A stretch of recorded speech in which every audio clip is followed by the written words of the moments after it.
नमस्कार, मैं सतवत अब्बास, न्यूज 111 देख रहे हैं आप। सचिवालय में सीएम नीतीश कुमार की अध्यक्षता में चल रही कैबिनेट की बैठक खत्म हो गई है। बैठक में कुल 19 एजेंडों पर मुहर लगाई गई है। रेप पीड़ितों के लिए जल्द न्याय दिलाने के लिए सरकार ने अपर जिला और सत्र न्यायाधीश के 54 पदों के सृजन की स्वीकृति दी है। शराबबंदी को प्रभावी तरीके से लागू करने को लेकर 2 व्हीलर, 4 व्हीलर, मोटर बोट, नाव, ट्रैक्टर और ड्रोन के भाड़ा और ईंधन भुगतान के लिए 25 करोड़ रुपए की अग्रिम राशि स्वीकृत की गई है। वहीं पाटलिपुत्र, मुंगेर, पूर्णिया और पटना विश्वविद्यालय में सहायक प्रधानाध्यापक, सह प्रधानाध्यापक और प्रधानाध्यापक के 370 पद समेत शिक्षेतर कर्मियों के 89 पद यानी कुल 459 पदों के सृजन की स्वीकृति दी गई है। सरकार ने मेडिकल कॉलेज में इंटर्न की छात्रवृत्ति में बढ़ोतरी की है। अब सरकारी चिकित्सा महाविद्यालयों के इंटर्न को 20,000 रुपए प्रति माह, पटना दंत महाविद्यालय के इंटर्न को 20,000 प्रति माह, आयुर्वेदिक, यूनानी और होम्योपैथिक के इंटर्न को 20,000 रुपए और फिजियोथेरेपी के इंटर्न को 15,000 रुपए प्रति माह मिलेंगे। इसी के साथ राज्य के मेधावी छात्रों को पलायन से रोकने और राज्य के लोगों को बेहतर चिकित्सा सेवा उपलब्ध कराने के लिए सरकार ने पूर्णिया में एक मेडिकल कॉलेज की स्थापना की स्वीकृति दी है, जिसमें 100 MBBS नामांकन क्षमता के साथ 423 नए पदों के सृजन को स्वीकृति दी गई है। सरकार ने मोतिहारी सदर अस्पताल के चिकित्सा पदाधिकारी डॉक्टर प्रभाकर कुमार को साल 2015 से अनुपस्थित रहने के कारण सेवा से बर्खास्त कर दिया है, जबकि मोतिहारी सदर अस्पताल के ही चिकित्सा पदाधिकारी डॉक्टर प्रभार प्रकाश को भी अनाधिकृत रूप से अनुपस्थित रहने के आरोप में सेवा से बर्खास्त किया गया है। पटना के कंकड़बाग स्थित बिहार कॉलेज ऑफ फिजियोथेरेपी एवं एक्यूप्रेशनल थेरेपी के लिए 21 पद, कंकड़बाग स्थित विकलांग भवन अस्पताल के लिए 43 पद और कृत्रिम अवयव निर्माण केंद्र के लिए 3 पदों यानी कुल 67 पदों के सृजन को स्वीकृति दी गई है। Bihar state power transmission company limited के अंतर्गत ग्रिड सब स्टेशन के बाकी बचे सभी फीडरों में ABT मीटर की स्थापना के साथ ऑनलाइन डेटा संचार और ऑनलाइन डेटा निगरानी का प्रावधान सहित ऊर्जा लेखांकन और अंकेक्षण के लिए 72 करोड़ 50 लाख रुपए की स्वीकृति प्रदान की गई है। निर्माण में 2 बड़ी योजना की स्वीकृति दी गई। वामपंथी उग्रवादी प्रभावित क्षेत्र में जो रोड कनेक्टिविटी का लेफ्ट विंग एक्सट्रीजम अफेक्टेड एरिया का जो प्रोजेक्ट है, उसका बैच 1 22-23 के लिए 242 करोड़ 68 लाख 19 हज़ार की स्वीकृति दी गई। इसके अंतर्गत 28 पथों का निर्माण होगा और 13 पुल का निर्माण होगा। तो ये जो एक्सट्रीमिस्ट एरिया हैं और left wing extremist affected areas हैं, उसके रोड और ब्रिजेस निर्माण के लिए राशि की स्वीकृति दी गई। एक दूसरी योजना है जो सेंट्रल सड़क अवसंरचना निधि, जो CRIF फंड है, उसके अंतर्गत 8 जिलों में 11 पथों कुल 120.18 किलोमीटर की योजना स्वीकृति की गई। साथ ही साथ मजबूतीकरण कार्य और एक हाई लेवल RCC ब्रिज की भी स्वीकृति दी गई। इस योजना के अंतर्गत 1,097 करोड़ 50 लाख 90 हज़ार की राशि व्यय होगी। तो ये 2 योजना है पथ निर्माण की जो स्वीकृति दी गई। पशु एवं मत्स्य संसाधन विभाग के अंतर्गत मुख्यमंत्री तालाब मत्स्य विकास योजना की स्वीकृति दी गई। 97 करोड़ 97 लाख 45 हज़ार, इसमें 57 लाख 97 करोड़ 57 लाख 45 हज़ार, 57 करोड़ 97 लाख 45,000, 57 करोड़ 97 लाख 45,000। इस योजना के अंतर्गत जो हमारे विभिन्न तालाब हैं उसका सुदृढ़ीकरण, जो हमारे फिंगरलिंग्स हैं उसके उत्पादन के लिए सब्सिडीज़ हैं और हैचरीज़ के लिए सब्सिडीज़ हैं। जो बेसिक जो फिशरीज़ इंफ्रास्ट्रक्चर है, मैं उसके कंपोनेंट पढ़ देता हूँ। उसमें तालाब मत्स्य हेतु उन्नत इनपुट है, तो तालाब के इनपुट के लिए 6,000 रुपये प्रति हेक्टेयर की दर से दिया जाएगा। उन्नत मत्स्य बीज उत्पादन, मतलब जो बीज मछली का जो बीज है उसके उत्पादन के लिए भी राशि दी जा रही है। ट्यूबवेल तथा पंप सेट, इसके अंतर्गत 2026 लाभुकों को लाभित होगा। तालाब मत्स्य हेतु यांत्रिक एरिएटर, जो एरिएटर हैं विभिन्न तालाबों में ताकि ऑक्सीजन लेवल तालाबों को मेंटेन किया जाए, वो इस योजना के अंतर्गत कवर होगा। और मत्स्य बीज हैचरी का जीर्णोद्धार, जो हैचरीज़ हैं जो आज के दिन में उनका भी सुदृढ़ीकरण होगा। तो ये राजकीय चिकित्सा महाविद्यालय पूर्णिया है, अस्पताल पूर्णिया में जो अब आपका एनएमसी का जो नॉर्म्स हैं उसमें 100 MBBS सीट्स की क्षमता के लिए कुल चिकित्सा महाविद्यालय के लिए 135 और चिकित्सा महाविद्यालय अस्पताल के लिए 288, कुल 423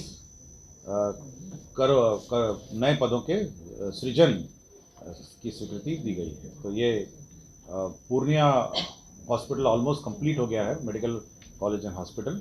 तो उसको संचालित करने के लिए ये पदों की स्वीकृति और उसका जो एनएमसी नॉर्म्स जो हैं उसमें रिकग्निशन होने के बाद यहाँ से एडमिशन हो सकेंगे।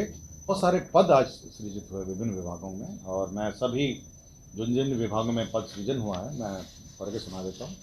पहला तो है गृह विभाग के अंतर्गत बिहार पुलिस भवन निर्माण निगम और के अंतर्गत गोदाम चौकीदार के 20 पद प्रत्यार्पित करते हुए सहायक अभियंता विद्युत के 6 पद के सृजन किया गया था। तो ये एक जो बिहार पुलिस भवन निर्माण निगम है जो विभिन्न हमारे पुलिस इंफ्रास्ट्रक्चर का निर्माण करता है और विभिन्न पुलिस इंफ्रास्ट्रक्चर का मेंटेनेंस करता है, उसके अंतर्गत ये 6 पद की स्वीकृति दी गई। इसके साथ साथ शिक्षा विभाग में पाटलिपुत्रा विश्वविद्यालय पटना, मुंगेर विश्वविद्यालय मुंगेर, पूर्णिया विश्वविद्यालय पूर्णिया और पटना विश्वविद्यालय पटना में सहायक प्राध्यापक, सह प्राध्यापक, प्राध्यापक के 370 पद और शिक्षेतर कर्मी के 89 और कुल 459 पद 459 पदों का सृजन किया गया। तो ये यूनिवर्सिटीज़ में ये पद क्रिएट किए गए। इसके साथ साथ वीर कुंवर सिंह विश्वविद्यालय आरा अंतर्गत प्राचीन भारतीय इतिहास, एंशिएंट इंडियन हिस्ट्री एवं एशियाई अध्ययन विषय में स्नातकोत्तर विभाग के लिए शिक्षकों के 6 पद और शिक्षक कर्मियों के लिए 6 पद अर्थात 12 पदों के सृजन की स्वीकृति दी गई। तो यूनिवर्सिटीज़ में पद आज स्वीकृत किए गए। साथ ही साथ हमारे स्वास्थ्य विभाग में भी जो बिहार कॉलेज ऑफ फिजियोथेरेपी है कंकड़बाग में और ऑक्यूपेशनल थेरेपी कंकड़बाग है, इसमें 21 पद विकलांग भवन के लिए 21 पद, विकलांग भवन अस्पताल कंकड़बाग के लिए 43 पद एवं कृत्रिम अवयव निर्माण केंद्र कंकड़बाग के लिए 3 पद, कुल 67 पदों का ये स्वीकृति पोस्ट क्रिएशन किया गया। तो हॉस्पिटल जो हेल्थ सेक्टर है उसमें भी पद क्रिएट किए गए। साथ ही साथ हॉस्पिटल सेक्टर में एक और विषय पर राज्य सरकार ने निर्णय लिया, जो हमारे राज्य में चिकित्सा परिक्षेत्र में जो इंटर्न्स हैं, जो इंटर्न छात्र छात्राएं हैं, उनके स्कॉलरशिप की राशि में बढ़ोतरी की गई। मैं स्कॉलरशिप की राशि बढ़ोतरी के बारे में आपको जानकारी देता हूँ। सरकारी चिकित्सा महाविद्यालय के इंटर्न हैं, इनको पहले 15,000 रुपये प्रति माह मिलता था, जो बढ़ के अब 20,000 हो गया है। पटना दंत महाविद्यालय में इंटर्न्स हैं, इनको पहले 15,000 मिलता था, अभी बढ़ के 20,000 हो गया है। आयुर्वेदिक, यूनानी एवं होम्योपैथी के इंटर्न्स हैं, इनको 15,000 मिलता था, ये बढ़ के 20,000 हो गया है। और फिजियोथेरेपी एवं ऑक्यूपेशनल थेरेपी इंटर्न्स हैं, इनको 11,000 मिलता था, अभी 15,000 मिलता है। तो ये एक महत्वपूर्ण एजेंडा है जो हमारे कौन सा देखिए, इसमें टोटल बढ़ोतरी हुआ है 10 करोड़ 19 लाख का टोटल बढ़ोतरी हुआ है। राज्य के सरकारी चिकित्सा महाविद्यालय में इंटर्न्स जो हैं 1,290 हैं, 1,290 है। पटना दंत विश्वविद्यालय पटना में इंटर्न्स हैं 40। आयुर्वेदिक, यूनानी एवं होम्योपैथी के इंटर्न्स हैं 353 और फिजियोथेरेपी में ऑक्यूपेशनल थेरेपी इंटर्न्स हैं 40। तो टोटल जो इस पर पूरा कॉस्ट है, अगर आप देखेंगे जो रिवाइज्ड जो आपका ये जो इंटर्न्स को स्कॉलरशिप मिलेगा वो हो जाता है 41 करोड़ 11 लाख 20 हज़ार। तो ये टोटल व्यय होता है, और जो इंक्रीज़ हुआ है पिछले रेट से वो है 10 करोड़ 29 लाख का इंक्रीज़ हुआ है। तो ये नहीं 41 करोड़ 11 लाख 20,000 है, ये टोटल इंटर्नशिप है बढ़ाने के बाद। और जो इंक्रीज़ है वो है 10 करोड़ 10 करोड़ 29 लाख, ये है इंक्रीज़। जो इंक्रीज़ है पुराना रेट के अगर हिसाब से देखेंगे तो ये होगा 30 करोड़ 82 लाख 20,000। तो 30 करोड़ 82 लाख 20,000 में अगर 10 करोड़ 29 lakhs आप जोड़ेंगे तो 41 करोड़ 11 lakhs 20,000 हो जाएगा। तो ये एक महत्वपूर्ण एजेंडा है जो हमारे इंटर्न्स के लिए खबर है। इसके बाद 2 डॉक्टर्स आज डिसमिस हुए हैं ये लॉन्ग टर्म एब्सेंस में। इसमें डॉक्टर प्रभाकर कुमार, चिकित्सा पदाधिकारी, सदर अस्पताल मोतिहारी, जो 15 फरवरी 2015 से ड्यूटी पे नहीं थे, और डॉक्टर प्रभात प्रकाश, ये चिकित्सा पदाधिकारी सदर अस्पताल मोतिहारी हैं, जो 27/7/2014 से ये लगातार ये मिसिंग है, तो ड्यूटी से मिसिंग है। तो इन दोनों को आज डिसमिस किया गया है। इसके अतिरिक्त एक खाद्य एवं उपभोक्ता संरक्षण विभाग है। आपको याद होगा कि हम लोग का एक कंप्यूटराइज्ड प्रणाली है जिसमें सभी गाड़ियों में हम लोग का GPS लगा है और मूवमेंट का ट्रैकिंग होता है और टोटली कंप्यूटराइज सिस्टम है। और इस सप्लाई चेन मैनेजमेंट का जो सिस्टम है उसमें पहले भारत सरकार देती थी, 2020 तक भारत सरकार ने दिया। अब वो व्यवस्था बंद कर दी गई है और अब राशि जो है, जो इसका बजट है और एक्सपेंडिचर है, राज्य सरकार अब करेगी। इसमें 66 करोड़ 95 लाख रुपए व्यय किए जाएंगे। इस पर मंत्रिपरिषद ने आज मंत्रिपरिषद ने 2 मामलों में बिहार आकस्मिकता निधि से अग्रिम की स्वीकृति दी। पहला मामला जो अभी मानसून सूखे और अल्पवृष्टि की स्थिति है, तो सुखाड़ है, उसमें आपको याद होगा कि कुछ दिन पहले 29 करोड़ 95 लाख के BCF जो आकस्मिकता निधि से एडवांस की स्वीकृति दी गई थी, आज अतिरिक्त 60 करोड़ इसी मद के लिए आकस्मिकता निधि से स्वीकृति दी गई। तो ये एक महत्वपूर्ण एजेंडा है जो इस पर आज स्वीकृति दी गई। इसके साथ साथ हमारे जो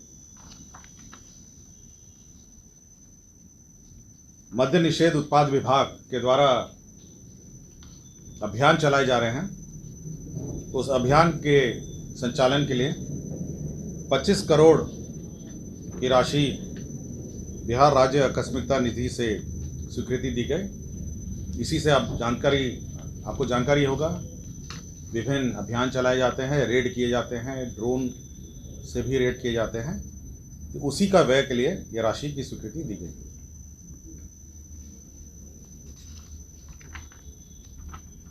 विकास एवं आवास विभाग भागलपुर के अंतर्गत स्मार्ट सिटी के अंतर्गत 1309 करोड़ की योजना स्वीकृत थी। अब उसको रिवाइज करके 980 करोड़ की योजना मंत्रिपरिषद ने स्वीकृति दी। इसमें कुछ कंपोनेंट थे जो PPP कंपोनेंट थे और अन्य प्राइवेट सेक्टर पार्टनर्स थे, उसको हटा दिए गए हैं, और जो मूल जो योजना पूर्व में स्वीकृत थी उसी के आलोक में यह स्वीकृति दी गई। Bihar state power transmission company limited के अंतर्गत ग्रिड सब स्टेशन में जो ABT मीटर्स हैं, अवेलेबिलिटी बेस्ड टैरिफ है, जो ABT मीटर्स हैं जो हर ग्रेड पे लगते हैं, उसके लगाने की स्वीकृति दी गई। उसमें 72 करोड़ 50 लाख की राशि व्यय होगी। यह मंत्रिपरिषद ने इसकी स्वीकृति दी। राज्य सरकार द्वारा आप जानते होंगे कि बिहार ग्रामीण जीविका पार्जन प्रोत्साहन समिति के माध्यम से 2006-07 में जीविका योजना राज्य में चलाई गई थी, और उसके बाद NRM के अंतर्गत आजीविका मिशन शुरू की गई थी 2011-12 में। इसका नामकरण फिर कालांतर में दीनदयाल अंत्योदय योजना राष्ट्रीय ग्रामीण आजीविका मिशन के रूप में किया गया था। आज मंत्रिपरिषद ने 2022-23 से लेकर 2025-26 तक का जो कार्य योजना है, जो राशि है 60-40 है, 60% भारत सरकार की राशि है और 40% राज्य सरकार की राशि है। तो 15,326 करोड़ 68 लाख की योजना स्वीकृत की गई है। मैं जस्ट कंपोनेंट आपको बता देता हूँ इसमें क्या क्या कंपोनेंट्स हैं इस योजना के अंतर्गत। बता देता हूँ क्या क्या है इसमें। केंद्रांश के रूप में 9,196 करोड़ की राशि प्राप्त होगी और राज्य सरकार द्वारा 6,130 करोड़ की राशि इसमें लगाई जाएगी। तो 60-40 का रेशियो है। और इसमें institutional building and capacity building cost है, इंस्टीट्यूशनल बिल्डिंग, जिसमें 2,744 करोड़ की राशि लगेगी। कम्युनिटी इन्वेस्टमेंट सपोर्ट कॉस्ट है जिसमें 10,559 करोड़ की राशि लगेगी। इनोवेशन एंड पार्टनरशिप सपोर्ट है जिसमें 210 करोड़ लगेगा। प्रोजेक्ट इम्प्लीमेंटेशन सपोर्ट कॉस्ट है जिसमें 913 करोड़ लगेगा। और इंटरेस्ट सबवेंशन कॉस्ट है जो विभिन्न व्यवसायिक कार्य चलाते हैं उसमें इंटरेस्ट सबवेंशन का भी प्रावधान है जिसमें 900 करोड़ लगेगा। तो कुल मिला के 15,326 करोड़ का ये बजट है। तो बड़ी योजना है जो 2022-23 से लेकर 2025-26 तक इसका। न्यूज़ 111 के वीडियोस को देखने के लिए चैनल को सब्सक्राइब करें और बेल आइकन का बटन दबाएं।